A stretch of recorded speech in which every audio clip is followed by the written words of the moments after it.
welcome back na naman sa ating unboxing video. Ito nga pala ang Jordan 38 Low Gamma Blue. Dumating sa atin to kanina.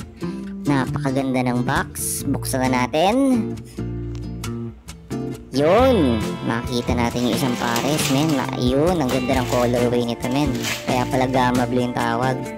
Then, ayan, makita natin itong pair na to. Napakaganda ng body niya. Yung outsole niya, men, is rubber.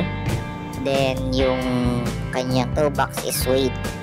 So, makikita naman natin dito na malambot yung kanyang unahan. Tapos, tingnan natin ang malapitan. Close up, close up. Aba, close up! Yun, ang likod. Napakaganda. Parang tribal. Tribal looks. So, tingnan natin tong side na to. Maganda rin yung looks na to. Parang tribal yung design mo. Ang ganda. Kasi nga, ito ang Jordan 38 Low Gamma Blue. Sabi is it features a sleek and modern design. This release promises to make a bold statement on and off the court. A combination of the black and blue shades creates an impressive contrast that enhances the overall aesthetics of the sneaker. So, ang looks nito para sa akin is 9 out of 10 ang looks nito, guys. So, yung black synthetic Nova and breathable woven lining ito with embroidered details on the midfoot and heel. In terms of performance, it features a shock absorption thanks to the Zoom Strobel, pylon midsole, and the Cushlon 3.0. Yung asul na yan, and Cushlon 3.0 kung yung tawag dyan for optimal comfort.